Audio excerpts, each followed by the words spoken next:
नमस्कार साथियों, connect with HR classes में आपका स्वागत है। जैसा कि हमने पिछली कक्षा में राजस्थान के लोक देवता भाग 1 को समाप्त किया, आज की इस कक्षा में हम राजस्थान के प्रमुख लोक देवताओं के संबंधित भाग 2 में अध्ययन करेंगे, जिनमें देवनारायण जी हुए, भिकाजी राठौड़ हुए इत्यादि से संबंधित महत्वपूर्ण जानकारी आपको प्रदान की जाएगी।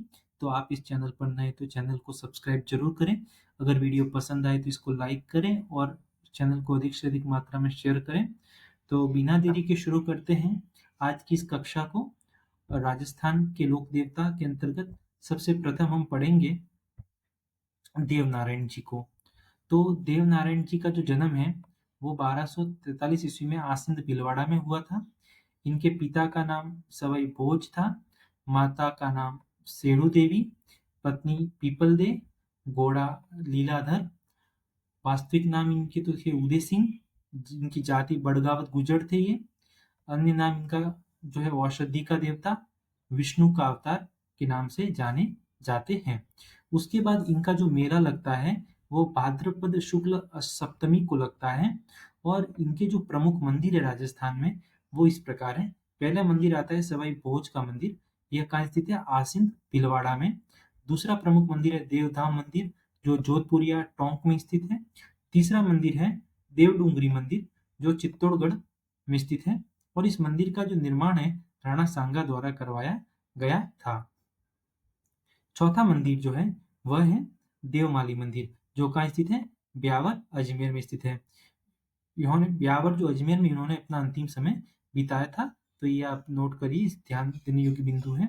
और इनसे जो मंदिर संबंधित है देवनारायण जी से, उसमें सवाई भोज का मंदिर, देवधाम मंदिर, देवडूंगरी मंदिर और देवमाली मंदिर, उनका लोकेशन आपको पूछा जा सकता है। तो इसको याद रखिए। इनका मेला जो है भाद्रपद शुक्ल सप्तमी को भरा जाता है। इनके अन्य नाम में औषधि का देवता और विष्णु का अवतार। इनका वास्तविक नाम क्या था? उदय सिंह जी था। और इनका जन्म आसिंद भीलवाड़ा में हुआ था। और इनका जो घोड़ा था लीलाधर था। तो इसको आप नोट करके याद रखें। उसके बाद जानकारी इनसे संबंधित है फड़। गुर्जर जाति के जो भोपे होते हैं, जो जंतर वाद्य यंत्र के साथ इस फड़ को बांचते हैं। तो कौन सा वाद्य यंत्र आपको याद रखना है? जंतर वाद्य यंत्र। और कौन सी जाति के भोपे? गुर्जर जाति के। उसके बाद दूसरा महत्वपूर्ण तथ्य है, यह सबसे प्राचीन फड़ है। तो सबसे प्राचीन फड़ कौन सी है? देवनारायण जी की फड़। और सबसे लंबी फड़ भी है तथा सर्वाधिक प्रसंगों वाली फड़ है कौन सी? देवनारायण जी की फड़। तो इसको आप ध्यान में रखें। वर्ष 1992 में भारतीय डाक विभाग ने इसकी फड़ पर सर्वप्रथम 5 रुपए का डाक टिकट जारी किया था। इसके बाद इनके संबंध में महत्वपूर्ण जानकारी है कि भारतीय डाक विभाग द्वारा वर्ष 2010 में देवनारायण जी पर डाक टिकट जारी किया गया था। तो 1992 में उनकी फड़ पर और 2010 में देवनारायण जी पर डाक टिकट डाक विभाग द्वारा जारी किया गया। इनके मंदिर में जो मूर्ति की बजाय ईंटों की पूजा नीम की पत्तियों के साथ की जाती है। तो ये इनके संबंध में महत्वपूर्ण जानकारी थी जो मैंने आपको दी। इसके बाद देखते हैं वीर कल्लाजी राठौड़। वीर कल्लाजी राठौड़ का जो जन्म है सामियाना मेड़ता नागौर में 1544 ईस्वी में दुर्गाष्टमी के दिन हुआ था। इनके पिता जो थे राव अचलाजी थे। इनके गुरु भैरवनाथ थे। अन्य नाम इनका क्या है? शेषनाग के अवतार के नाम से वीर कल्ला जी को जाना जाता है। इनकी आराध्य जो देवी थी वो नागणेशी माता थी। यह मीराबाई के भतीजे थे। तो मीराबाई के भतीजे थे, इंपॉर्टेंट जानकारी है। इनका उपनाम शेषनाग का अवतार भी है। इनके गुरु का नाम भैरवनाथ है। इनका जन्म सामियाना मेड़ता नागौर में 1544 ईस्वी में दुर्गा अष्टमी के दिन हुआ था। किसका? वीर कल्लाजी राठौड़ का। तो इसको आप ध्यान में रखें। उसके बाद इनसे संबंधित महत्वपूर्ण जानकारी है कि सन 1567 और 68 में अकबर द्वारा जब चित्तौड़ पर आक्रमण किया गया, तो इस आक्रमण के दौरान कल्लाजी ने युद्ध में घायल जयमल को अपने कंधे पर बिठा लिया और 2 तलवार जयमल के हाथों में और 2 तलवार स्वयं लेकर युद्ध करने लगे। इसी वीरता के कारण उनकी ख्याति जो है 4 हाथों अर्थात चतुर्भुज देवता एवं 2 सिर वाले देवता के रूप में भी हुई है। तो 4 हाथों वाला देवता और 2 सिरों वाला देवता के रूप में किसे जाना जाता है? किसे जाना जाता है? वीर वीर कल्ला जी राठौड़। उनके बाद इनकी सिद्ध पीठ को रनेला कहा जाता है। क्या कहा जाता है? रनेला। क्या कहा जाता है? रनेला।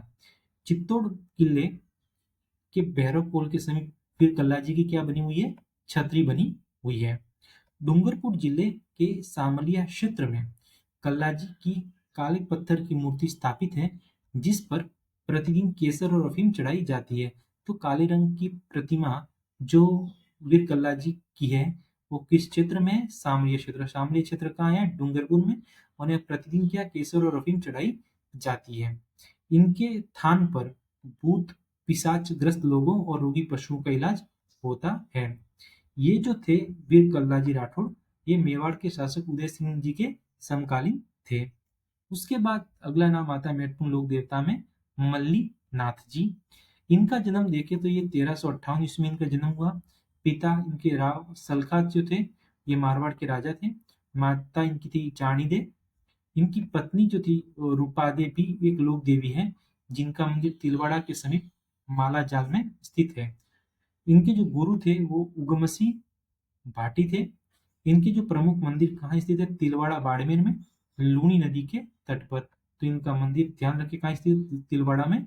और नदी का नाम पूछे तो लूनी नदी के तट पर। मालानी परगने का जो नाम है वो मल्लीनाथ जी के नाम पर ही पड़ा है, या मल्लीनाथ जी के नाम से ही जाना जाता है।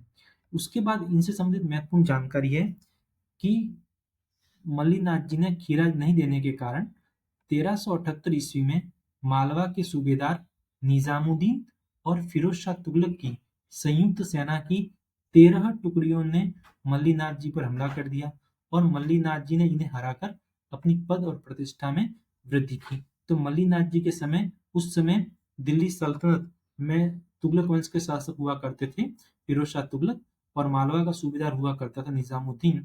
उनकी 13 टुकड़ियों ने मल्लीनाथ जी पर आक्रमण किया, लेकिन मल्लीनाथ जी ने उन्हें हराया और अपनी पद और प्रतिष्ठा की वृद्धि की। इनका जो मेला है वो प्रतिवर्ष इनकी याद में क्षेत्र शुक्ल एका क्षेत्र कृष्ण एकादशी से क्षेत्र शुक्ल एकादशी तक तिलवाड़ा अर्थात बाड़मेर में मल्लीनाथ जी का पशु मेला आयोजित होता है। तो मल्लीनाथ जी का पशु मेला कहाँ आयोजित होता है? तिलवाड़ा बाड़मेर में। और दूसरी महत्वपूर्ण जानकारी कि इनका प्रमुख मंदिर कहाँ है? तिलवाड़ा बाड़मेर में। और मालानी परगने का नाम मल्लीनाथ जी से जाना जाता है। और इनके समय की दिल्ली पर किस शासक का शासन था? तो फिरोज शाह तुगलक का। तो यहाँ से आप को रिलेटेड कर सकते हैं कि मल्लीनाथ जी के समकालीन कौन थे? तो फिरोज शाह तुगलक। उसके बाद नाम आता है तल्ली नाथ जी। इनके पिता का जो नाम था वीरमदेव था। इनका वास्तविक नाम गांगदेव राठौड़ था। इनके अन्य नाम जो थे तल्ली नाथ जी के ओरण के देवता, जालोर के प्रसिद्ध लोक देवता भी इनके अन्य नाम है। ओरण के देवता को आप ध्यान रखिए कि ओरण के देवता के नाम से किस लोक देवता को जाना जाता है? तल्ली नाथ जी। धार्मिक मान्यताओं से पशुओं के चरने के लिए जो स्थान रिक्त छोड़ा जाता है उसे ओरण कहते हैं। तो ओरण किसे कहते हैं ये भी मैंने आपको बताया यहाँ पे। उसके बाद तल्ली नाथ जी के जो गुरु जो थे उनका नाम जलंधर नाथ था। प्रमुख इनका पूजा स्थल है पांचोटा गांव जालोर में। पांचोटा गांव जालोर में इनका प्रमुख पूजा स्थल है। पांचोटा गांव के निकट पंचमुखी पहाड़ी पर घोड़े पर सवार तल्लीनाथ जी की मूर्ति स्थापित है। यह शेरगढ़ के क्या थे? सामंत भी थे। उसके बाद जहरीले जीव के काटने पर उपचार के लिए इनकी पूजा की जाती है। किसकी? तल्ली नाथ जी की। तो तल्ली नाथ जी से जो महत्वपूर्ण जानकारी थी वो मैंने आपको दी। उसके बाद अगला लोक देवता में नाम आता है रूपनाथ जी या जहरा जी। इनका जो जन्म है वह कोलूमंड जोधपुर में हुआ था। ये बाबूजी के भतीजे और बूढ़ोजी राठौड़ के पुत्र थे। इन्हें हिमाचल प्रदेश में बालकनाथ के रूप में पूजा जाता है, तो इसको नोट करिएगा, ये इंपॉर्टेंट है। इसके बाद इन्होंने जिंदराव खींची को मारकर बाबूजी की मृत्यु का बदला लिया था, जो मैंने आपको बाबूजी वाले टॉपिक में बताया था। इनका जो प्रमुख पूजा स्थल है वो कोलूमंड जोधपुर और सिंबुदड़ा नोखा बीकानेर में स्थित है। तो इन दो इनके प्रमुख पूजा स्थल है, कोलूमंड जोधपुर राजस्थान में और सिंबुदड़ा नौका बीकानेर में। उसके बाद नाम आता है वीर फतेह जी। वीर फतेह जी के प्रमुख मंदिर है सांधु गांव जालोर में। यहाँ प्रतिवर्ष भाद्र शुक्ल नवमी को इनका मेला बढ़ता है। किसका? वीर फतेह जी का।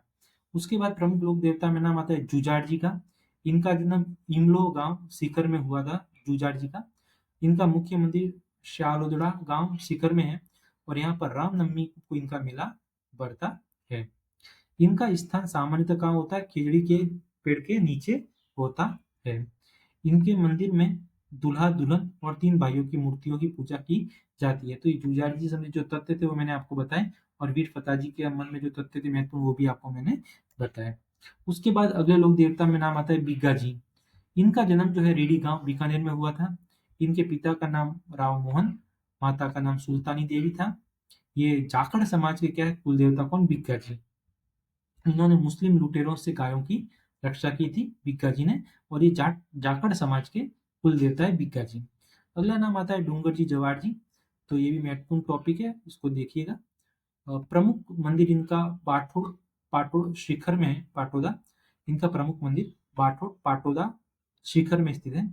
सहयोगी इनके कौन थे, कर्णा मीना, लोहट जाट, बालूजी नाई और सांखूजी लोहार। तो ये नाम अगर पूछे कि किनके सहयोगी थे, तो डूंगर जी जवाहर जी के सहयोगी थे। कौन, बालूजी नाई, सांखूजी लोहार, लोहट जाट और कर्णा मीना। ये धनवानों व अंग्रेजों से धन लूटकर गरीबों में बांट देते थे, अतः इन्हें गरीबों के देवता कहलाते थे। कौन, जवाहर जी डूंगर जी। इन्होंने जो है अंग्रेजों की आगरा जेल और नसीराबाद छावनी को लूटा था। तो ये डूंगर जी जवाहर जी से संबंधित जो महत्वपूर्ण जानकारी थी, और बिग्गा जी से संबंधित महत्वपूर्ण जानकारी थी, वो मैंने आपको प्रदान की लोक देवताओं के अंतर्गत। उसके बाद अगला नाम आता है हरिराम बाबा। इनका जो प्रमुख मंदिर है वो जोरडा नागौर में स्थित है। इनका गुरु जो था वो भूरा था। मेला इनका प्रतिवर्ष भाद्रपद शुक्ल पंचमी को लगता है, और इनके मंदिर में सर्प की बाम्बी, सर्प रक्षक देवता की पूजा की जाती है। तो इस चैनल पर आप नए तो चैनल को जरूर सब्सक्राइब करें। वीडियो पसंद आ रही तो लाइक जरूर करें और अधिक से अधिक मात्रा में इसको शेयर करें। तो बढ़ते हैं आगे। पंदराज जी, इनका जन्म नगा गांव जैसलमेर में हुआ। यह लुटेरों से काठोड़ी गांव के ब्राह्मणों की गाय चुराते हुए शहीद हुए थे। कौन, पंदराज जी। तो पंदराज जी और हरिराम बाबा के बारे में जानकारी दी। इसके बाद महत्वपूर्ण नाम आता है केसरिया कुंवर जी। केसरिया कुंवर जी थे वो गुगा जी के पुत्र थे, और ये सर्परक्षक देवता के रूप में भी जाने जाते हैं। इनके बोपे सर्पदंश से पीड़ित व्यक्ति का उपचार करते हैं। इनके थान पर सफेद रंग की ध्वजा फहराते हैं। तो ये केसरिया कंवर जी जो गोगा जी के पुत्र थे के बारे में जानकारी। उसके बाद नाम आता है भूमिया जी। यह गांव गांव में भूमि रक्षक देवता के रूप में प्रसिद्ध है। कौन, भूमिया जी। उसके बाद नाम आता है इलो जी। ये छेड़छाड़ वाले अनोखे देवता के रूप में प्रसिद्ध है, और इलो जी की पूजा मारवाड़ में होली के अवसर पर की जाती है। तो इलो जी की पूजा होली के अवसर पर की जाती है, और छेड़छाड़ वाले अनोखे देवता के रूप में इलो जी प्रसिद्ध है। अगला नाम आता है प्रमुख देवता में मामादेव। यह जो है वर्षा के देवता के रूप में प्रसिद्ध है मामादेव। इनका जो प्रमुख मंदिर जो है सथालोदड़ा शिखर में स्थित है, जहाँ प्रतिवर्ष रामनवमी को मेला बढ़ता है। मामादेव की कोई मूर्ति नहीं होती। यह गांव के बाहर लकड़ी के तोरण के रूप में मामादेव पूजे जाते हैं। तो ये मामादेव से संबंधित राजस्थान के संदर्भ में महत्वपूर्ण जानकारी थी जो आपको बताई। उसके बाद नाम आता है खेतला जी। खेतला जी का जो प्रमुख मंदिर है सोनाड़ा गांव पाली में स्थित है। प्रतिवर्ष चैत्र शुक्ल एकम को इनका मेला बढ़ता है। यहाँ पर हकलाने वाले बच्चों का इलाज किया जाता है। तो ये सोनाड़ा खेतला जी से संबंधित जो महत्वपूर्ण बात है वो मैंने आपको बताई। इसके बाद देखें तो अगला नाम आता है आलम जी का। लोक देवताओं में इनका जो प्रमुख मंदिर है वो दोरीमन्ना बाड़मेर में स्थित है। इनका जो वास्तविक नाम है जेतमलोत राठौड़।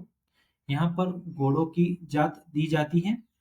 मालानी बाड़मेर में लूनी नदी के किनारे ढांगी नाम के रेतीले टीले पर उनका स्थान बना हुआ है, जिसे आलम जी का दौरा भी कहते हैं।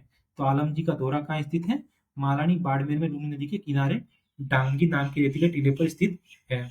यहाँ भाद्रपद शुक्ल द्वितीया को मेला पड़ता है। तो आलम जी से संबंधित महत्वपूर्ण जानकारी, इनका प्रमुख मंदिर, वास्तविक नाम, घोड़ों की जात और कहाँ स्थित है आलम जी का दौरा, ये महत्वपूर्ण जानकारी थी मैंने आपको बताई। और मेला इनका भाद्रपद शुक्ल द्वितीया को भरा जाता है। तो इस चैनल पर आप नए तो चैनल को जरूर सब्सक्राइब करें, अधिक से अधिक मात्रा में इसको शेयर करें, वीडियो पसंद आ रही तो लाइक करें। उसके बाद अगला नाम आता है बुरिया बाबा या बाबा गोमतेश्वर जिसे कहते हैं। ये मीणा जाति के लोग बुरिया बाबा की झूठी कसम नहीं खाते। इनके संबंध में दूसरी महत्वपूर्ण जानकारी कि इनका मंदिर गोडवाड़ सिरोही के पर्वतों में स्थित है। किसका, बुरिया बाबा का। उसके बाद अगला नाम आता है देव बाबा। इनका प्रमुख मंदिर नगला जहाज भरतपुर में स्थित है। इनका जो मेला है चैत्र शुक्ल पंचमी और भाद्रपद शुक्ल पंचमी ऋषि पंचमी के दिन लगता है। ये मुख्यतः पशु चिकित्सक थे देव बाबा। इन्हें प्रसन्न करने के लिए 7 ग्वालों को भोजन करवाना पड़ता है। तो ये देव बाबा से संबंधित महत्वपूर्ण जानकारी थी। स्थान प्रमुख मंदिर का, कब मेला लगता है, पेशा क्या था और कितने प्रश्न करने के लिए 7 ग्वालों को भोजन कराना पड़ता है, इनके संबंध में महत्वपूर्ण जानकारी थी जो मैंने आपको दी। तो इस कक्षा को आज यहीं समाप्त करते हैं और राजस्थान के लोक देवता संधि जो महत्वपूर्ण तथ्य थे वो इस कक्षा में आपको समाप्त किए और इसी के साथ राजस्थान के लोक देवता संधि टॉपिक समाप्त होता है। तो इस चैनल पर नए हो तो चैनल को जरूर सब्सक्राइब करें, अधिक से अधिक मात्रा में इसको शेयर करें और और वीडियो पसंद आई तो इसको लाइक जरूर करें। तो मिलते हैं राजस्थान की कला की और संस्कृति के अंतर्गत अगले टॉपिक में। तब तक के लिए धन्यवाद। जय हिंद, जय भारत।